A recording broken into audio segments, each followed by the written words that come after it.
কোরবানি ঈদের নামাজের নিয়মটা কি এবং মেয়েরা ঈদগাহে গিয়ে নামাজ পড়তে পারবে কিনা, মেয়েরা কি ঈদের নামাজ পড়বে? তিনটা প্রশ্ন। এক নম্বর হচ্ছে কোরবানি ঈদের নামাজ, এই নামাজ কিভাবে পড়তে হয়, যেহেতু 1 বছর পর পরে হয়, এজন্য আমরা অনেকে ভুলে যাই। আল্লাহ কি বলছেন? ফাসল্লি রব্বিকা ওয়ানহার, তোমার রবের উদ্দেশ্যে সালাত আদায় করো এবং কোরবানি করো। হানাফি মাযহাব অনুযায়ী এই ঈদের নামাজটা হচ্ছে ওয়াজিব, মানে 2 ঈদের নামাজ, এবং অনেক আলেমের মতে এটা হচ্ছে সুন্নাতে মুআক্কাদা। সূর্য ওঠার পর থেকে জোহরের আগ পর্যন্ত ঈদের নামাজের সময়, সাধারণত সূর্য যখন দেখা যায় তার 15-20 মিনিট পরেই এই নামাজ আদায় করাটা উত্তম।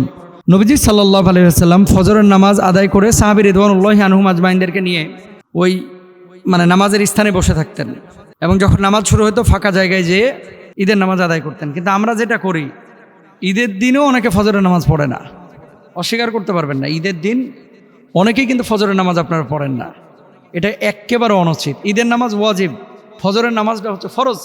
এখন আপনি ওয়াজিব নিয়ে টানাটানি করলেন, ফরজ পড়লেন না, এটা কিন্তু হইল না ভাই। এখন ঈদের আগে কি কি করতে হবে এগুলো নিয়ে আমরা অন্য আলোচনায় করবো ইনশাআল্লাহ তাআলা। রাসূল আকরাম সাল্লাল্লাহু আলাইহি ওয়াসাল্লাম এই নামাজ, ঈদের নামাজ যে আমরা আদায় করেছি, অতিরিক্ত 6টা তাকবীর দিয়েছেন, আবার কোনো কোনো বর্ণনায় 12টা তাকবীরের কথা বলা হয়েছে। আপনি যখন ঈদগাহে গেলেন, ইমামের পিছনে দাঁড়াইলেন, আল্লাহু আকবার বলবে ইমাম নামাজ শুরুর সময়। ঈদের নামাজের পরে কিন্তু খুতবা, আর জুমার নামাজের আগে খুতবা।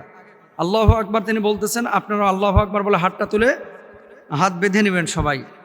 আল্লাহু আকবার ইমাম সাহেব বললো, আপনারাও বলবেন। এই যে হাত তুলে হাত বেঁধে নিলেন, এরপর ইমাম সাহেব আল্লাহু আকবার বলে হাত ছেড়ে দেবে, আবার আল্লাহু আকবার বলে হাত ছেড়ে দেবে, আপনারাও হাত ছেড়ে দেবেন। এরপর আল্লাহু আকবার বলে হাত বেঁধে নেবেন, ঠিক আছে?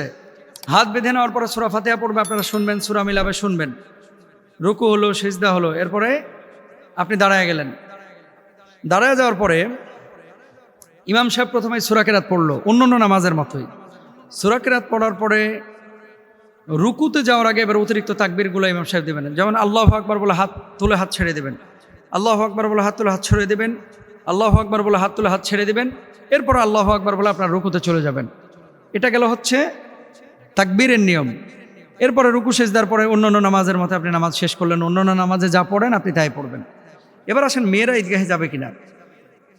উম্মে আতিয়া রাদিয়াল্লাহু তাআলা আনহা তিনি বলছেন, উমিরনা আন নুখরিজাল আওয়াতিকা ওয়াল হুইয়াদা ফিল আইদাইন, আমাদেরকে নির্দেশ দেওয়া হতো যেন আমরা যুবতী নারী এবং ঋতুবতী নারীদেরকেও ঈদের দিনে বের করি।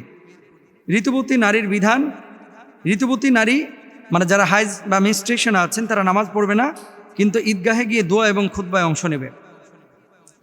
এখন শরীয়তে এই যে আমাদের হানাফি স্কলাররা অনেকে বলেন যে ঈদগাহে মেয়েরা যাবেন না, আরব বিশ্বের মেয়েরা পরিবেশ পাচ্ছেন, তারা যাচ্ছেন। বাংলাদেশে যদি কোনো ঈদগাহে পরিবেশ থাকে আপনারা মেয়েদেরকে নিয়ে যাইতে পারেন, কিন্তু যদি ঈদগাহে পরিবেশ না থাকে, ফিতনার আশঙ্কা থাকে, তাহলে আপনারা সেখানে নেবেন না।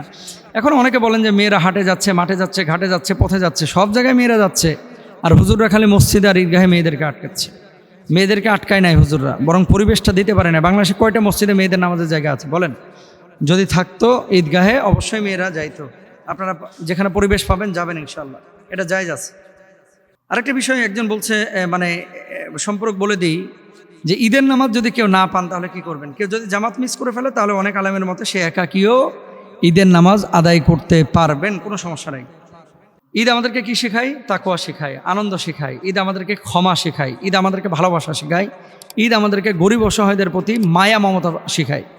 সুতরাং ঈদের নামাজ কিভাবে পড়বেন, আমাদের মেয়েদেরকে অনেক সময় এই ধরনের বিষয়গুলো থেকে, কাজগুলো থেকে দূরে রাখা হয়। এটা দূরে না রেখে তাদেরকে ইনভলভ করা, সম্পৃক্ত করা, এতে করে তাদের উপকার হবে ইনশাআল্লাহ। আল্লাহ বুঝদান করুন।